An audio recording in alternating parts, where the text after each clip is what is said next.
Welcome to the GSMC Pets Podcast, the show that caters to pet lovers of all kinds. We'll talk about pets on social media, pets doing amazing things, and how to take care of the pets in your life. Whether your pet is a dog, a cat, a llama, hamster, reptile, or something more exotic, you'll find educational and entertaining information on the GSMC Pets Podcast.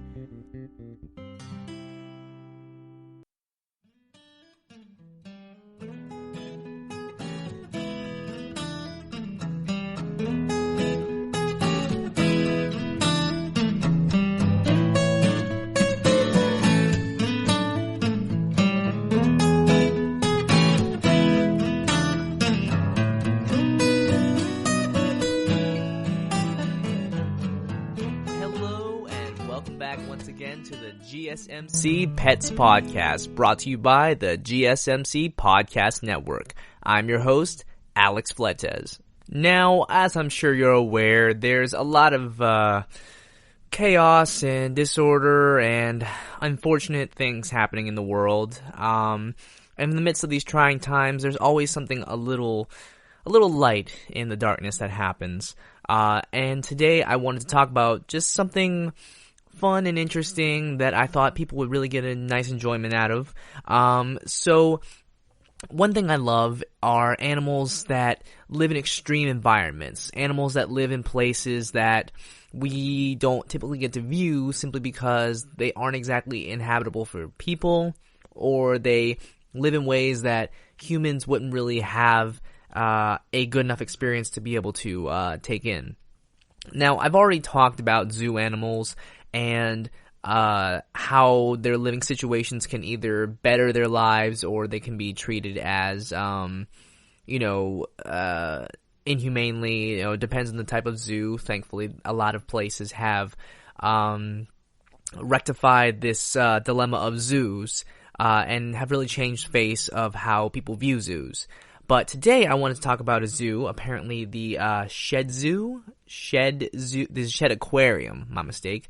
And obviously because of the virus outbreak right now, as of the time of this podcast, that a lot of people are required to stay home.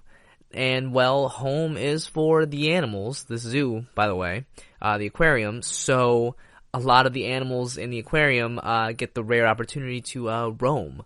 And I think that's always great, getting to see video of animals roaming the habitats. And this really cute video has been going around of the penguins at the Shed Aquarium. That's S-H-E-D-D, Shed Aquarium. And the penguins are actually getting to roam around with the trainers. They're guiding them around, letting them explore, see the other animals. And it's honestly really, really adorable. These animals are simply roaming around. They're going in areas they don't usually get to go into and actually interacting with other animals of different size and species through the glass, and it's really adorable to get to see. And it's really fascinating that animals really they are just as curious as we are, but their curiosity is straight curiosity and wonder, and it's really fascinating to get to observe animals do this kind of thing. It's super cute. You see this emperor penguin just kind of like waddling around through the habitats. It goes up to a big glass exhibit, and it like starts interacting with like the animals inside of it, and they interact back. That's honestly really fascinating to me, that animals do acknowledge each other, even if they're completely different or they're not in places that they would normally get to interact in the wild. It's really cool. And you wonder with penguins, is it okay for them to be out here? There aren't a lot of places that have climates that suit penguins. For the most part, they're going to be fine in these environments. The main thing is that because they're at professional environments that help them stay alive, that help them thrive, they're going to do fine because they're going to be well taken care of. But for very, very rare cases, there are animals that need to be completely secluded in their environments because, that's the only way they'll really survive. Because if they're not in those environments, then they're going to get sick. They're gonna not do well. Obviously if you take a fish out of water, it's not gonna do well on land in the desert. Same deal, some animals are going to need to be in that very specific environment for survival. And that's kind of around the area that I'll be talking about today, is just the natural survival of animals, things you can look at and consider, is this something that works for me? I've seen a video way back when of people who had penguins, and they were living in their house, splashing in their bathtub. But I've actually done some more information on those kind of things, and a lot of times those are from rehabilitators who don't have the complete methods to rehabilitate something long enough, but giving them something to splash around in to feel like they're back in the water is always important.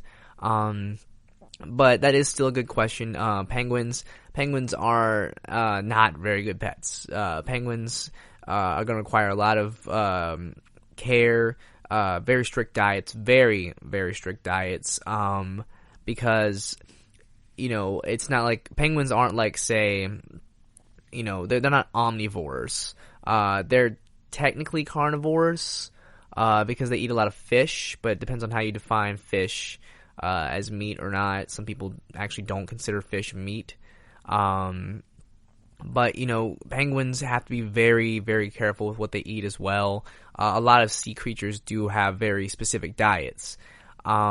So it really is cool that we get to see something rare like this. I think last week we talked about a bunch of sea otters or river otters that were playing on the bridge with a local zoo. They just kind of showed up and started playing. This is kind of like that, just the random opportunities to see animals just being themselves without a care or worry. That's honestly something that I think everyone could benefit from, is getting to see that. So if you get a chance, look it up. It's pretty adorable. It's honestly really adorable. I think one thing we don't know too much about, though, are the frozen animals, the winter tundra, and just exactly what it takes for them to survive, and the sort of beauty and majesty that come with creatures like this, and even animals on the opposite spectrum, the desert dwellers. I'll definitely have to do a podcast on that one day. But for right now, I want to talk about these frigid friends, and especially how amazing it is. It's a shame because people think, penguins get the short end of the stick because they have short legs and they can't fly and they really don't have much survival skills. It's like, yeah, but you know what else? They live in the Arctic where the winds are some of the highest and most, honestly, the most deadly. If you've ever sat in frozen winds, they are nasty. And these penguins can endure that. And along with that, they are incredibly fast swimmers. So they may not fly in the air, but they fly through the water.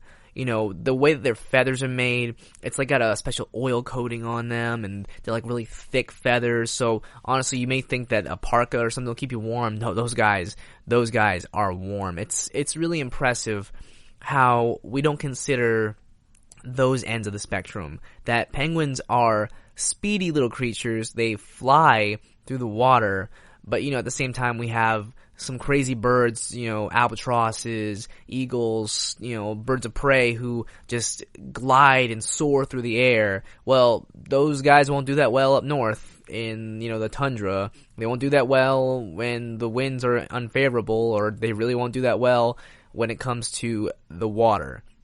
Yeah, actually, eagles can swim, but they are not aquatic birds. And penguins definitely have them outmatched if they were on penguin turf. Penguin turf. But honestly, that is one of those things that you just kind of have to say, wow, animals are amazing because they're all designed and have adapted to the environment that they live in. An animal that, we register as, man, that thing is slow. Yeah, it may be slow, but when you put it in its natural environment, that thing has some seriously amazing skills that you wouldn't have expected. back on my first podcast, we talked about Fiona the hippo and how a big old trotting hippo can go about 19 miles an hour, I believe, and this thing glides and bounces through the water. That is some of the amazing things about animals, is that they can surprise us in many, different ways. And that's just kind of what I want to discuss about how surprising some of these animals are and what the advantages are of what they're given. But before we get into that, we're going to take a quick break and hear a word from these messages. So please stay tuned and enjoy. We'll be right back. Are you tired of the same old news? Are you sick of the seemingly endless political spin and negativity? The GSMC America Still Beautiful podcast is a weekly news podcast covering all the top positive and uplifting news stories.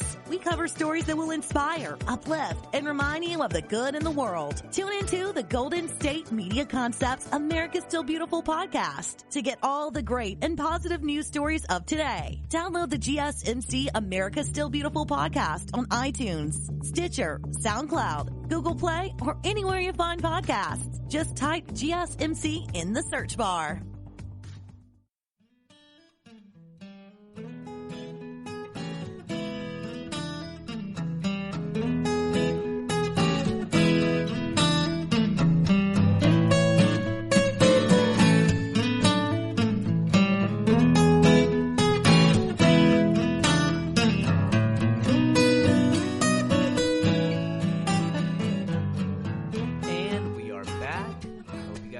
Messages. So we previously just talked about Arctic animals, penguins, the freedom they get in the zoo right now due to the virus lockdown, and just how amazing some of these creatures are that we really don't get in contact with. So let's continue with that. So when it comes down to animals in special environments, the Arctic tundra, the frozen wastelands, these places have some of the most resilient and probably the most majestic of these animals. I mean, in most days, if you see a white animal anywhere in forests, in, mountains, you see them anywhere that you would be, more than likely that animal is not going to survive very long. Simply because animals adapt to their surroundings. They find that the need to have dark, muddy colors or, browns, having greens, things that blend into their environment works well for them. But animals if they're in the wild like that, if they're white, they are going to die. That's more than likely a fact. It's not 100%, but, a white mouse is more than likely going to be spotted than a gray mouse. Just saying, because, one can blend in around rocks, the other one sticks out like a sore thumb. It's just sort of how nature works. And not all animals can handle this, can do anything about this. Sometimes it has to do with albinism, if they're a bit of an albino creature. That's unfortunately a product of not having enough of the filaments to produce. And in some cases, it's also just an animal that just got, unfortunately, the wrong pattern. That's just sort of how nature works. But when it comes to creatures that are in the Arctic tundra, they need those beautiful white patterns. And most of them will have a nice white pattern as well. Polar bears, Arctic foxes, and a lot of birds will have white. If they are any type of avian that lives in the Arctic tundras, they're going to have more bright colors unless they are birds of prey. Birds of prey will usually have darker colors. And it's interesting simply because, I don't know how often you actually see this happen, but it's really interesting when you get to see animals take full use of that camouflage. If you've ever seen, say, an Arctic fox, this is actually a really, really fun thing to get to see. But an Arctic fox, which are adorable, but some foxes do this, but Arctic foxes do this very frequently. They will actually do a really high hop and dive right back into the snow. It's actually really adorable to get to see happen. They will just jump up and then dive right back into a big pile of snow so they can hide, or so they can like ready to ambush something, or if they just need to like hurry up and scuttle away, they do that. It's actually really adorable, and it's really cool. Because of that perfect white fur, they can hide, and it's really difficult to not see them coming. Same thing with wolves. Wolves, while not, diving in, they will hide, and, the second when it gets so quiet and you just kind of hear like a low rumbling or growling, you know that something is about to happen. And fun fact, very, very fun fact, an indie video game that came out pretty recently called, Super Lucky's Tale actually did borrow from wolves and foxes, that dive mechanic. So if you are a video game fan and you enjoy retro platformers, Super Lucky's Tale actually does take that whole jumping up in the air and diving back down into the snow or into the dirt, from actual foxes. So that's actually a really, really fun fact to me, as much as I love video games, knowing whenever things take inspiration from real life. But the camouflage is really fascinating to me as well. When you stop and think about camouflage, you think about probably lizards that can change their color, or you think about birds or little mammals that can blend in with the ground. But snow camouflage is very underappreciated simply because we as people don't typically use it.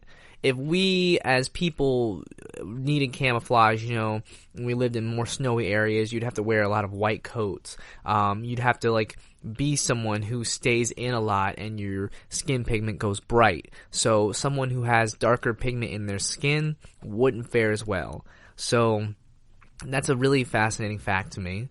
But we don't need to rely on that. Yes, in, battle we would need camouflage, but that's why we have camouflage clothing. But we don't use that on a regular basis, so we don't worry about that kind of thing.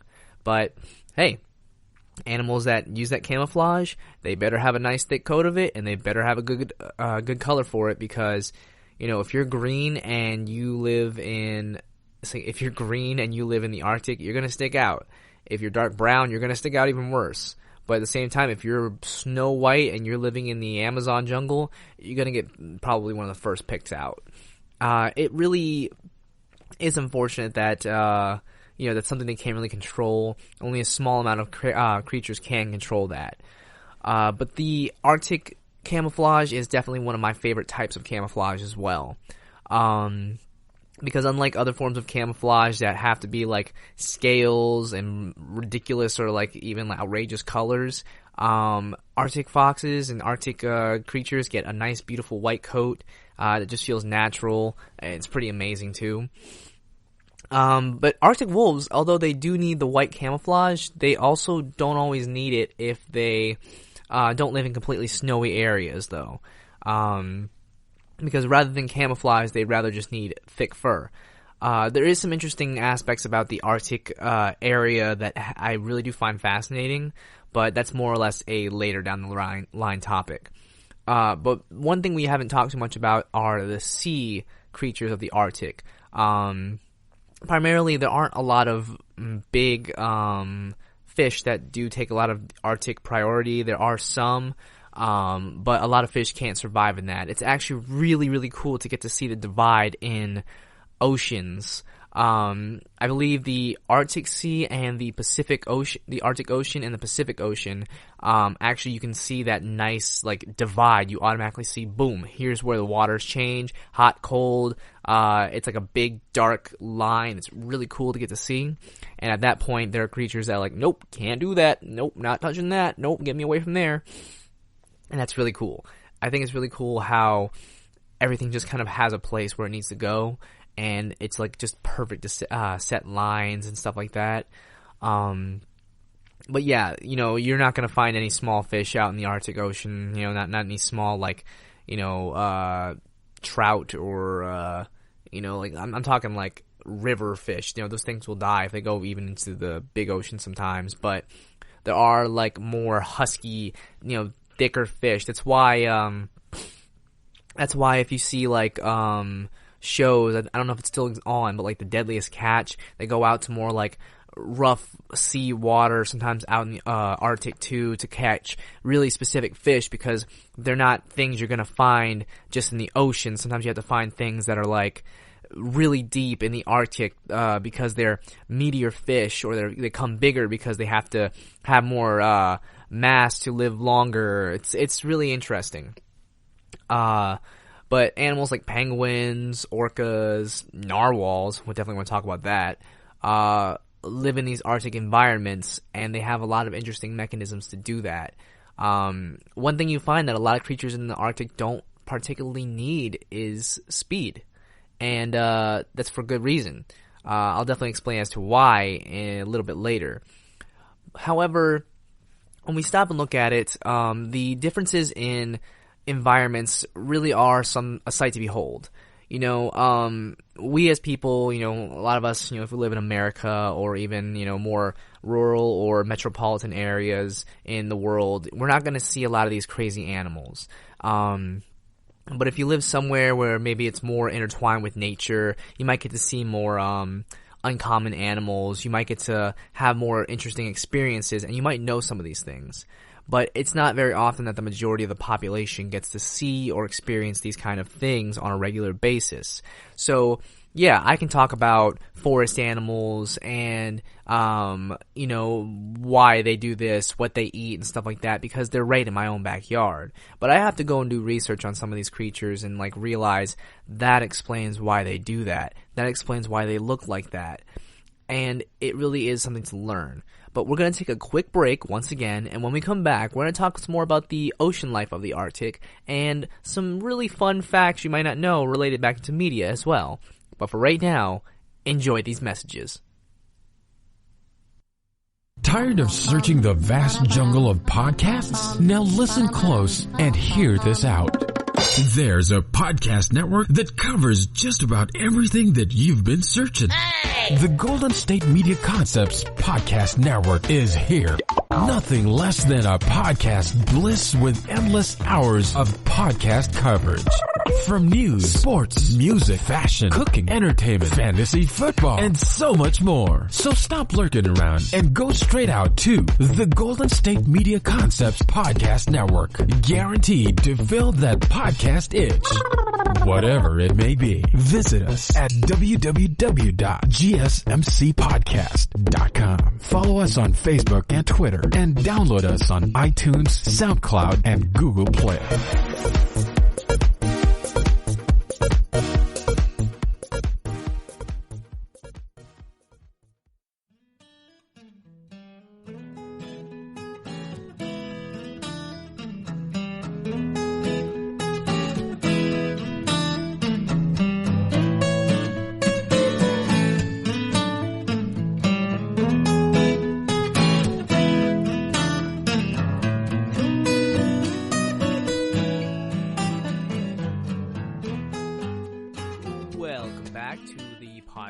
I hope you guys enjoyed those messages. So, talking about animals and their unique traits in their extreme environments, aka the Arctic, we want to discuss more about some more aquatic-based animals, and I have just the one for you, the narwhal. Fun fact, the narwhal was actually thought to be extinct, or rather a not real creature for a while. Stuff of myth and legend, but it is actually a real creature. A large, almost whale-like creature with a big horn on its head.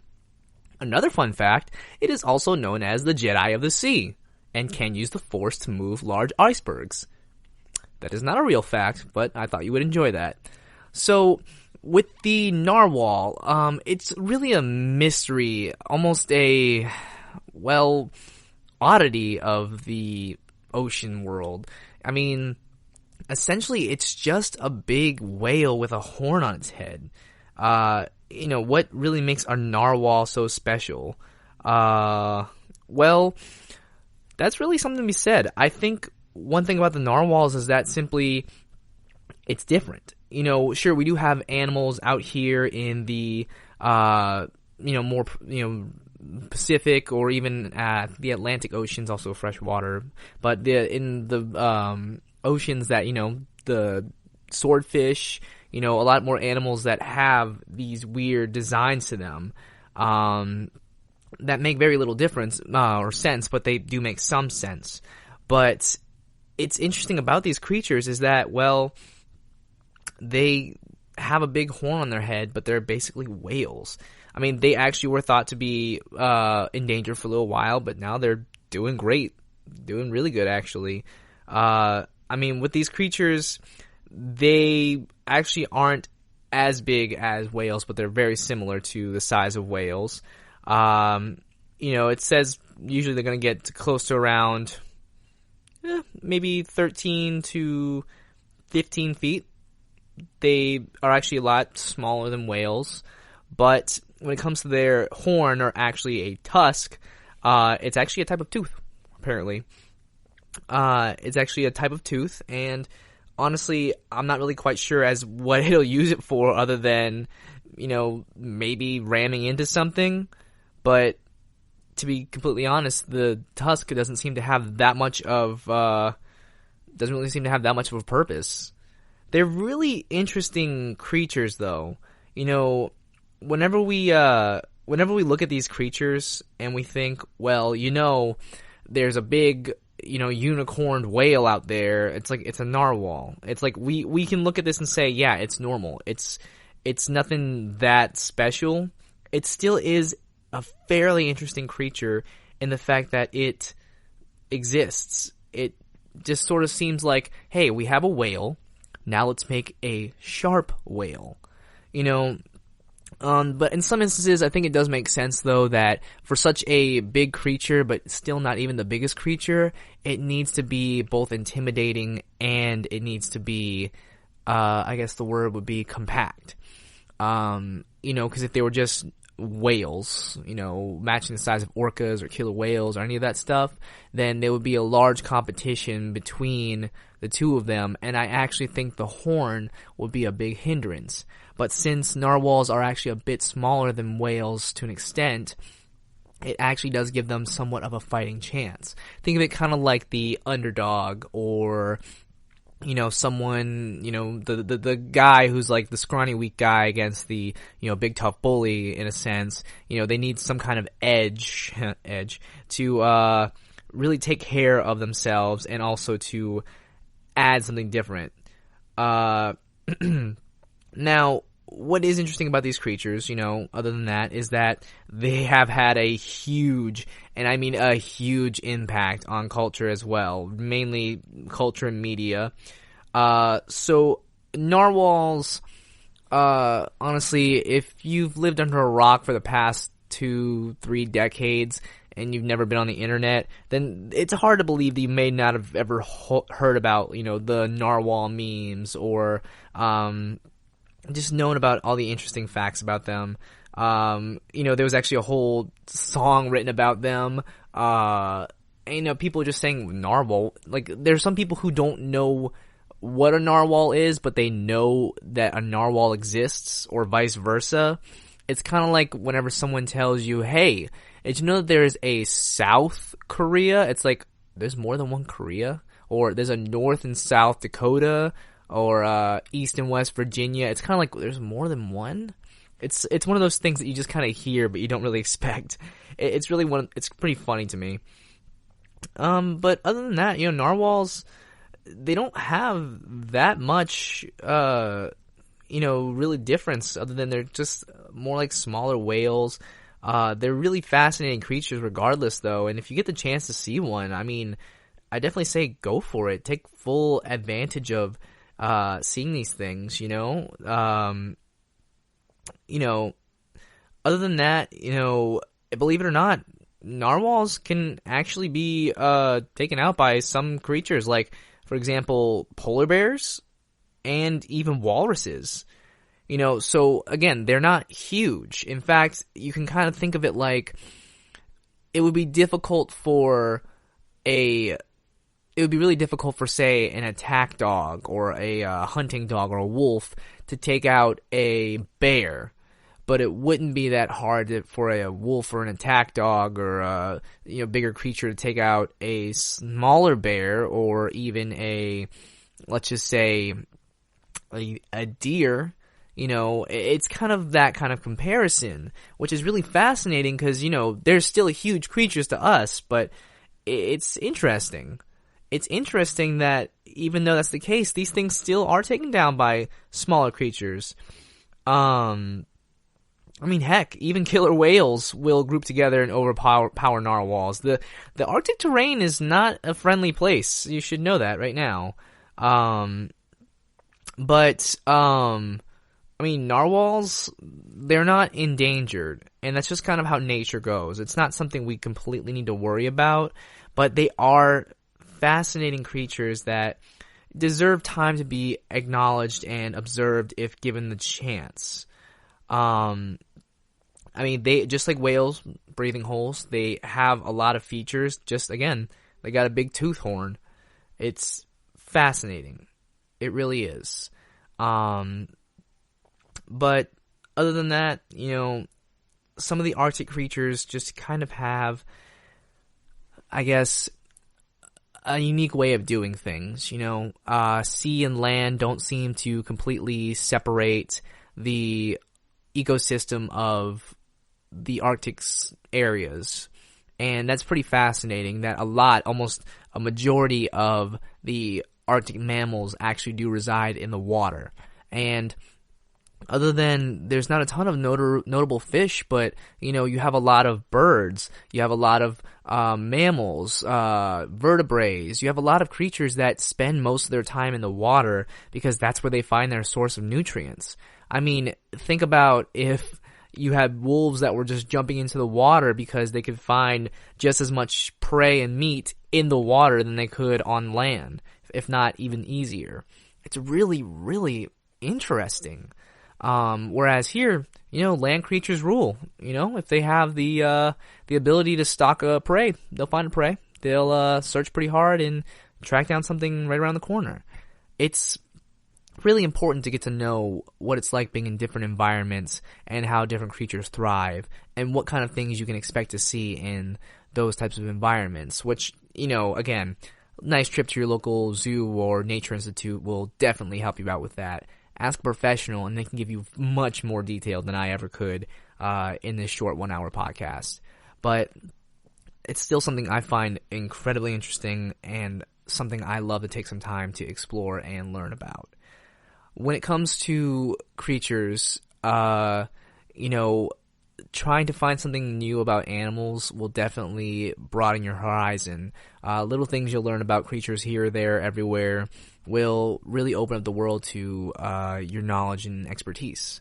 But with that, I'm going to let you sit on that for just a moment while I take another quick break and we get a word from our sponsors. So please enjoy these messages and we'll be right back.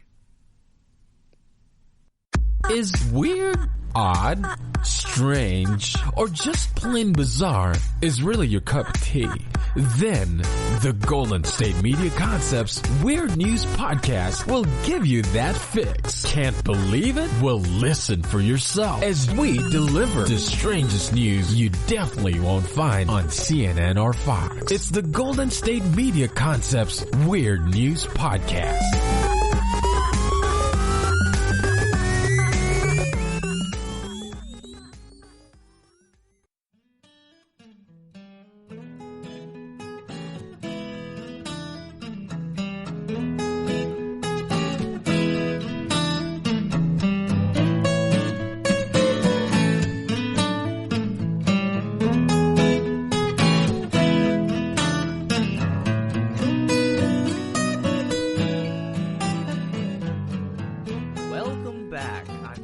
You're still sticking around with us. So we've been talking about Arctic animals today, their environments, their adaptations and such.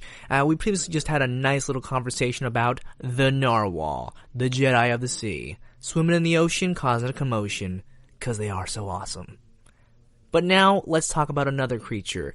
I believe that you all probably have heard of it. It's a little creature, not doing too well, but is definitely one of the most majestic creatures in the Arctic. We're talking about the polar bear. when it comes to the topic of land and conservation, polar bears are definitely one of the top that comes to your mind, and for good reason. Now, there is a list of how animals are classified in their current state. Are they endangered, or are they not endangered? Are they extinct? The far end of safety is least concern, meaning no problem with them. We don't have to worry about pigeons. Pigeons aren't going anywhere. But some animals that didn't make it, say saber-toothed tiger, are no longer with us, hence they are extinct. There is a nice line and different categories between that. Now, the polar bear isn't exactly endangered, but it is vulnerable, meaning that there is a chance of these creatures going through a major change in some time. But there are ways to help mitigate this. However, that's a bit more beyond my knowledge and scope at the moment, but I can say doing better at maintaining the health of the planet is definitely one of them that we can do. But again, I'm not a specialist in that specific area. But one day I think I might know someone who does. But back on topic, the polar bears, which are very fascinating creatures in themselves. One major thing that I find interesting about polar bears are their claws. So with regular bears, and I actually really love my local institute, my nature institute, because of this, they actually do have some examples of things like how big bears are and their biology. They have nice molds and replicas to show this, and one of my favorites was a claw mold for a sun bear, I believe. And sun bears and a lot of North American bears actually do a lot of climbing, so their claws have to be longer and more curled, and have to be able to really grab things. So like, if you look at like a grappling hook, or you look at like a climbing hook, they're really curved so they can really hook into something and reach around edges. Whereas a polar bear is a bit different. While it does still have claws, they're a lot shorter, and their paws itself are actually more segmented and stubbier, because it actually gives them better traction in the snow and on ice. So think of it this way. If you used a hook or a series of hooks to climb up something like a tree or a building, you want longer hooks that grab onto things a lot tighter. But if you're grabbing onto ice, you're not going to use long hooks. You're going to use stronger, thick hooks that can break through the ice. Or in this case, if you're using shoes, like snowshoes, you need smaller, thicker shoes that can hold on tighter to the ice and stick right into the surface so you can walk. So polar bears, their paws are actually made more like snowshoes. Not one-to-one, but they are smaller and thicker rather than long and curled and clawed. It's really fascinating. So polar bears are really interesting also in the fact that, well, they are creatures of isolation. You know, people think that they are territorial. They think that they roam in large groups to, maintain land or something. Not really. Polar bears are relatively creatures of isolation, where, when they become adults, they live on their own, they hunt on their own, take care of their own or themselves, and they only really socialize on, every once in a while with, other polar bears. They're pretty cool. They're cool with other creatures most of the time, and to be completely honest, they just, they're like, whatever, I got my own thing to do, I'm gonna do my own thing. It's kind of cool. I can honestly appreciate that about the animal, that sometimes animals that live in large herds don't do very well, or there's more like a hierarchy that keeps them having to maintain a certain order or a certain level of consistency. But here it's just like, I live my life, I do my thing because I'm a polar bear. So when it comes to polar bears as well, I also find that, besides that, they actually aren't very aggressive creatures. They are aggressive, but rather a lot of reported polar bear attacks or bear attacks in general actually happen because the animal was spooked by something else, like a person or by something that caused them to be aggressive. Whereas they're not necessarily aggressive by nature, only when on the hunt. But it's kind of interesting that that's usually what'll happen. But along with that, I do want to take a small detour and talk about one of my favorite polar bears in fiction. If you have any kids, or maybe yourself are a lover of animation, there's a really great show called We Bare Bears, a show about 3 bear brothers who live in the city. And one of the bears, they're each a different species of bear. We have a grizzly bear, a panda bear, and a polar bear. Goes by the name of Ice Bear. And Ice Bear is a bear of few words, and actually is a little bit more of a creature of isolation too, which I think really works well for his character, because, at first I thought, oh, this is just a whatever character, but actually looking up more research on polar bears, it definitely fits the character of Ice Bear, being more of a creature of habit and self-interest as opposed to a herd creature, which I really, really do find interesting for polar bears. And also, We Bare Bears is actually a very fun show, and if you like bears and cutes and a lot of fun stuff, it's a good series. Now, here's one thing that a lot of people might not know too much about, is that polar bears specifically, have underlayers of fur. So they'll have their normal layer, and then they'll have an extra layer of fur underneath. That kind of explains how they stay so warm. Sort of like whenever your mom told you, it's cold outside, so make sure you dress in layers. You need to put a long sleeve over a short sleeve shirt, and then after your short sleeve shirt, under your long sleeve shirt, then you put your jacket on, you wear long socks and short socks, because all those layers will help keep you warm, so that way, if it's cold, freezing, you don't get sick, and you're able to just do well out in that cold, unforgiving environment, because cold weather is very unforgiving. Also, if in captivity, you might see this, but as a polar bear gets older, they tend to lose that white in their fur, which the fur itself isn't actually white, it's transparent. Go figure. But, if you were able to show that, definitely, please show me that. That'd be awesome. But eventually it starts becoming more of a yellow. And when kept in captivity, they're actually might actually turn a little bit green too, because it's a little difficult to maintain a polar bear up close, and sometimes algae grows in the fur, which isn't something that you usually have to deal with in the Arctic, but it just happens. It doesn't mean they're sick, it just means that they got some goop in their fur that they might need to get out at some point. But it's really fascinating. Polar bears, they are swimmers. They are swimming bears. Bears can definitely swim, but polar bears, if you actually take the time and look at the difference between a polar bear and a grizzly bear, grizzly bears are a lot bigger. They're a bit slower, not as slow, but they are a bit slower because of their stockiness.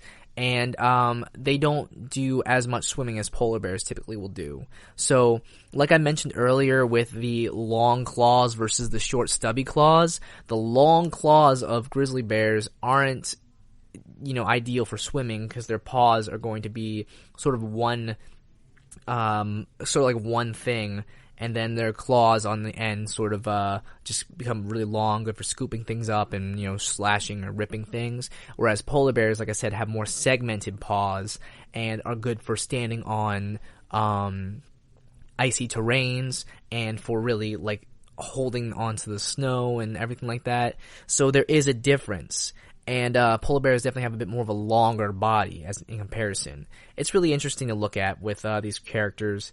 But it's definitely something to look around. Also, apparently they can swim about 4 miles an hour. I'm pretty sure that's much faster than humans, unless you're an Olympic swimmer. But I am... Oh, my mistake. They swim 6 miles an hour. They can run about 4 miles an hour. Either way, they are definitely very, very fast in the water. They're definitely creatures that know how to and have really taken advantage of the environment they live in.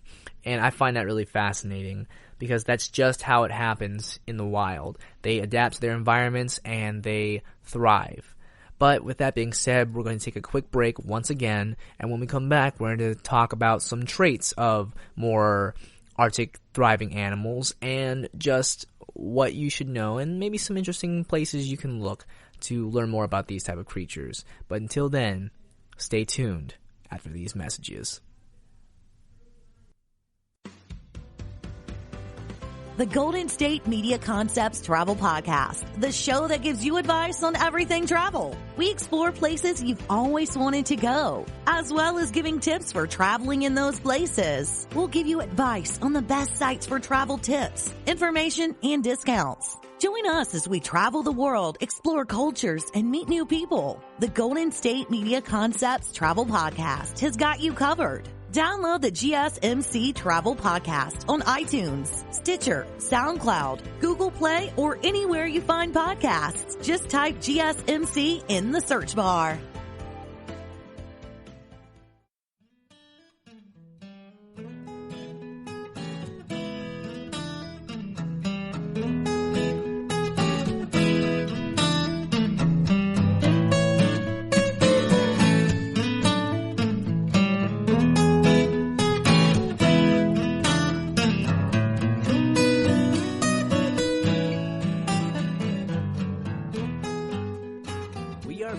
Once again, thanks for sticking around.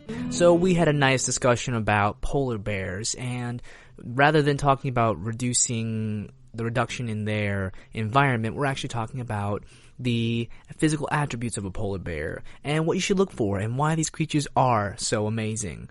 But now I want to talk a little bit more about other creatures, their physical attributes, and what you should be on the lookout for. So we had a nice discussion regarding penguins, polar bears, narwhals, and there are several other creatures out there that have equally great abilities and physical capabilities, and I just kind of want to highlight some of them and just sort of really understand what they mean.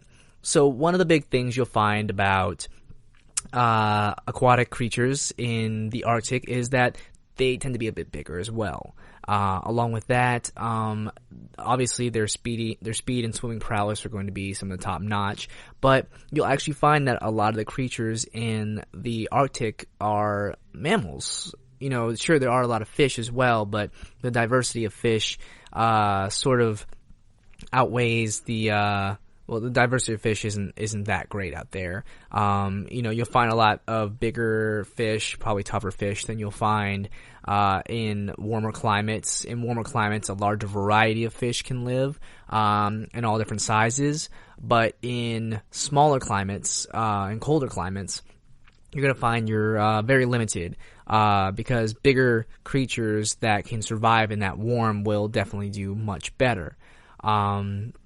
But now it's mainly the predators that take priority out there. Some I didn't get to talk about were elephant seals. Very fascinating and, shall we say, very cuddly creatures. They're interesting simply that they are very large. They are seals. And I think I've explained already the difference between a seal and a sea lion, but seals are typically more stockier, and they don't have as much of a speedy design, but they are very interesting creatures. They are similar to walrus. You know, if you've ever seen a walrus, they are basically seals with long, sharp tusks. But elephant seals are kind of like the cows of the Arctic area, as in, while they are somewhat dangerous, they're also just kind of, there. But even then, it doesn't mean they are not dangerous. Also, they call them elephant seals because they do have, somewhat elephant-like trunks. So, enjoy. Now, when it comes to these creatures, a lot of, creatures in the frozen tundra aren't fast. You know, even then, I've mentioned Arctic wolves and foxes, but they don't live, say, straight up near the water areas, but they'll actually live more in areas that have snow. So Arctic wolves and foxes might live near the frozen icy tundras, but they'll live more or less in forested areas or places close to that, but they don't live close to the water. Simply because they do better with land creatures, but they have a lot of same advantages as these creatures. Now, you may have noticed that, say, aside from the polar bear, elephant seals, walruses, narwhals, these creatures don't have one of my favorite features of a animal, which is their camouflage, because they simply don't need it. They are hunters, or they are creatures who survive by other means, so they're not hunting to stalk prey, rather they swim for their prey. So if they did have a brighter color in the water especially, they would not do well. They'd be sticking out like a sore thumb. I think an interesting example of this is while orcas, are definitely the big boys of the sea out there. Orcas are killer whales, by the way, if you just need a refresher. They have a black and white color scheme. Now, this might seem, I guess, counterintuitive, but it's actually not. The colors of the water, specifically deep in the waters of the Arctic, you may think that it's blue or that it's bright. It's not as much as you'd think. It's actually a lot darker and dimmer. So the constant shifting of icebergs and the whites and the contrasting blacks or darks in the water actually do give the orcas a bit of a tactical advantage out there, because they sort of blend into the background at a distance and you might not notice them until it's too late. And they're actually pretty fast too. They're not speed demons like, say, a seal or even penguins, but they are very fast for their size. Along with that, it just kind of it's really interesting to watch them actually do what they do, simply because everything just kind of moves for them. But they're actually tactical creatures as well. And they use different mechanics as well. I've actually seen videos of a orca actually flip a seal into the air before it caught it, or to disorient it so that we could hunt it easier, rather than, say, hunting it down and just attacking it like a shark or any other type of predator. It actually uses its body to its advantage. A lot of other creatures, something you may know is, or may not know, is that a lot of creatures out in the frozen tundras have sharp teeth. Even the less threatening ones like elephant seals or walruses, or a lot of those creatures will have sharp teeth because a lot of animals, specifically like if they're hunting fish, are again thicker and a little bit tougher, so they need something that has more, they need to be able to grip onto their prey and rip it. So that's kind of an interesting factoid as well. In my experience working with sea lions, they also did have somewhat sharp teeth, but not to the same level of degree as a seal or any of these other creatures as well. Because a sea lion that lives in California doesn't need as much ripping power as a seal that lives in the Arctic, because things are a lot rougher and a lot more thick and resilient out there. So it's all about adapting to the environment. But it is really amazing. It's really fascinating. So one thing I really have been avoiding, because I've just been kind of biding my time on this one, because this is a really fun example. So if you know me well enough, besides being a lover of animals and all that, I love video games. And I want to take a moment to relate some interesting factoids of video games and real life. And I always go back to one of my favorite video game series, Pokemon. And in the Pokemon series, there is a very unique ability that certain Pokemon have. And like when I say certain, I mean like 2 or 3 of them. And it's a really good ability called Thick Fat. Now, I think if I remember correctly, the Pokemon Snorlax and only the Pokemon Mega Venusaur can learn this ability. And what was special about these abilities is that they actually mimic real life, because Snorlax and Mega Venusaur are very large creatures, and they both would typically have some problems with extreme heat or extreme cold. They gave these Pokemon that ability to deal with that, because due to the Thick Fat ability, any moves that have extreme heat or extreme cold, say fire-type moves or ice-type moves, are reduced by half. And that's actually why this is amazing, because in real life, not Pokemon, but animals such as, let's say, seals, even polar bears, they have a thicker layer of fat or extra protection to insulate them from the heat. And in some cases, animals that live in warmer climates are bigger and then can retain their temperature better, such as we also have, like, say, the camels, which are able to restore water longer because of their thicker stature. And it's really fascinating to see those kind of parallels in real life.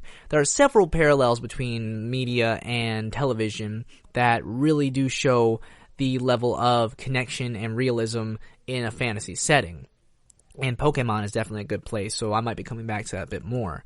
But along with that, I find it fascinating that the way that the fat's distributed does work. It does, keep them warmer. It's sort of like someone who's lived in these colder environments longer. Like, oh, this is nothing. This is a pretty warm day considering things. But they might also be used to having, a thicker layer of warmth. Or they might actually have a bigger stock to them. It does happen pretty frequently with me and some of my friends who are much bigger than me, who have no problem with cool temperatures, but they suffer in the heat because they haven't regulated their heat and body temperature properly, unlike how animals do. And that's really, really fascinating. I find that the way animals have adapted to their environments and the way that they're able to show that in these sort of pieces of media are really amazing. But, like always, it's time to take a final break before the end of the show and our final segment. I hope you all have been enjoying, and I please hope that you take a moment to relax and enjoy these messages. See you in a bit.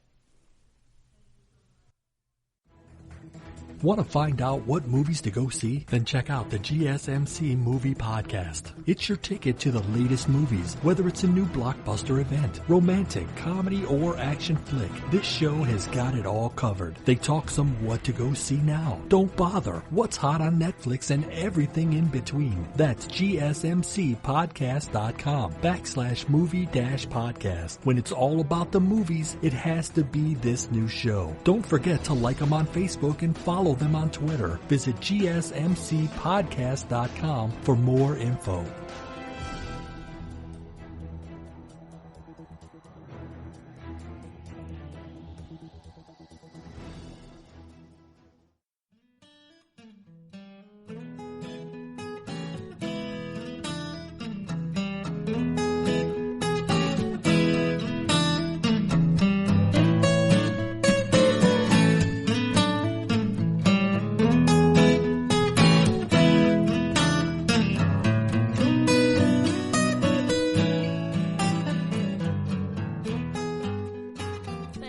For sticking around. I hope you've been enjoying. Today we've been talking about Arctic animals, some factoids about them, including media, the way that their bodies have adjusted to the environment, and just other really interesting facts. So ending this episode today, I really just wanted to talk more about these animals, talk more about how amazing it is when animals are able to adapt to a different environment, and just exactly what it is that people can do to both be aware and to live in sort of a copacetic way.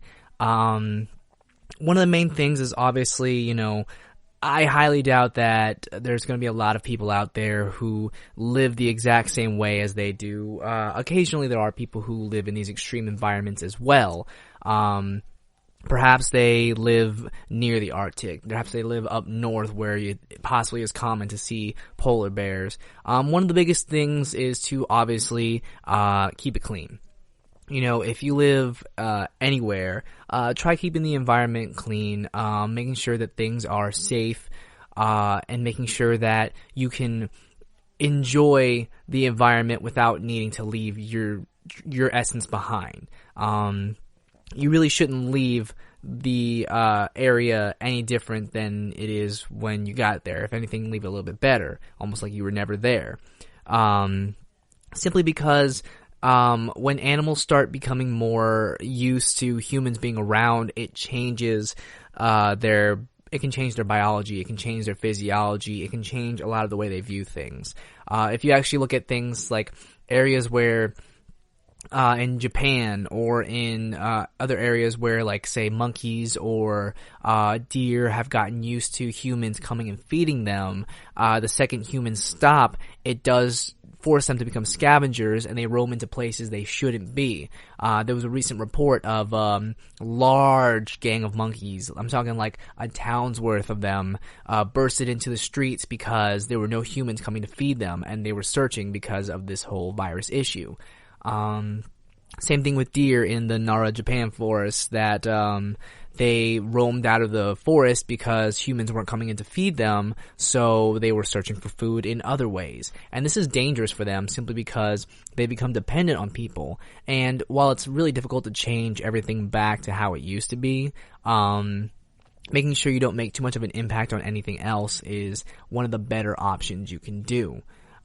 Simply because when things start changing in this regard, whenever animals start becoming super dependent on humans, then it will also change the landscape of the environment. It'll also start changing where humans can and can't go, perhaps expanding the reach or reducing the reach of human exploration, and that can be a very good or a very bad thing.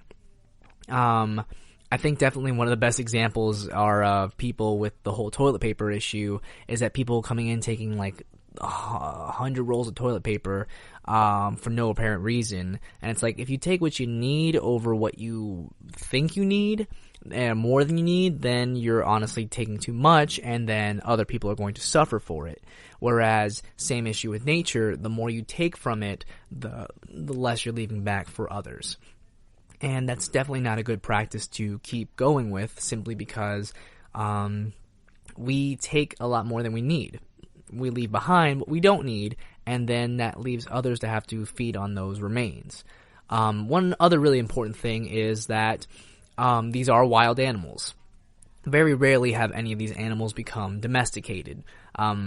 Walruses, seals, polar bears, a lot of these creatures don't typically become domesticated simply because there's no reason to, and they wouldn't do very well in captivity, or rather they wouldn't do well in domestication. I can't see someone having a domesticated walrus or a domesticated elephant seal for like anyday use. It's one thing having domesticated wolves or huskies, because they're derived from dogs, and dogs have become our best companions. But that's like a 1 in a million thing. Not every animal should be our companion. Rather, we can live alongside these animals so long as we're not interrupting on their environment. It's really difficult to do that too, simply because people are naturally curious as well, but also people naturally take and don't give back enough either. So that's definitely one of the major things, is don't take more than you need. That fish you probably hunt for, well, they hunt for it too. If you take all of it, they get nothing. And there are other places, other things we can do. It's just kind of crazy that this even needs to be said, but we don't need to impact the world more than we already have. And that's okay. We can survive without that. We can survive on much less, but it's really important to also learn. It's important to learn what's needed. It's important to learn these facts about these creatures and how well they're able to adapt. Because not only can we learn about their environment, but we can learn more. We actually do learn quite a lot from observing these animals. I mean, do you think that just because we, look at a problem and say, I think we can solve it like this?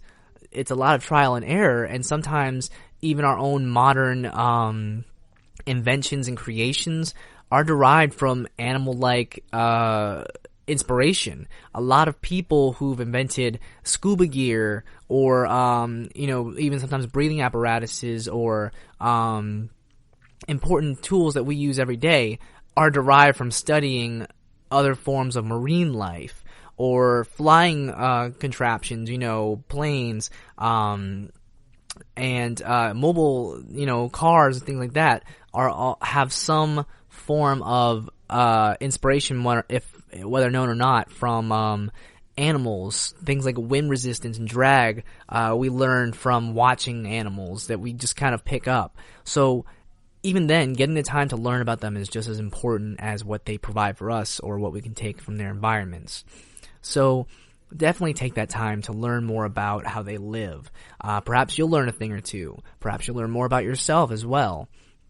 It's really important. And if you can think of any other ways that you can learn from a creature, learn how they adapt, then it's definitely worth it. If you've learned anything from listening to me or learned anything, is to take some time to go and learn, to research, to observe. And that's honestly one of the best things you could do.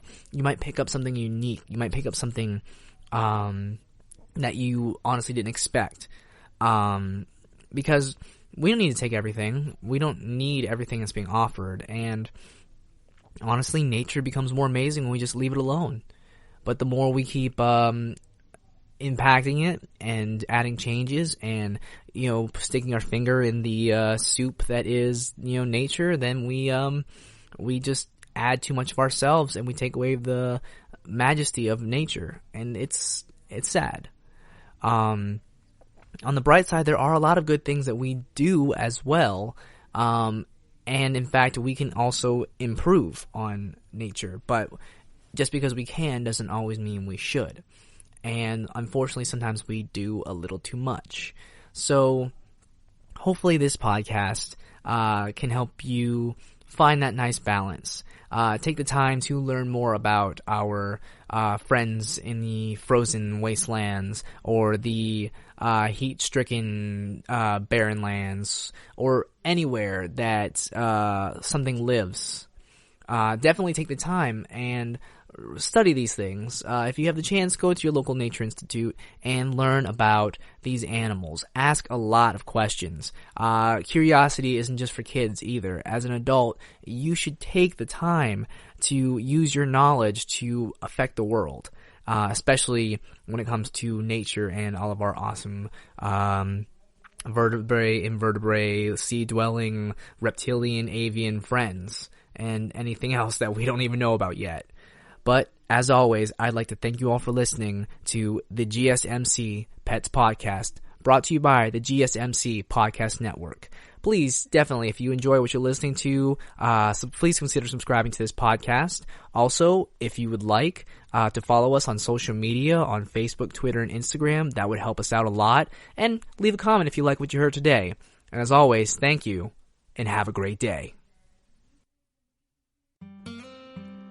You've been listening to the GSMC Pets Podcast, part of the GSMC Podcast Network. You can find this show and others like it at www.gsmcpodcast.com.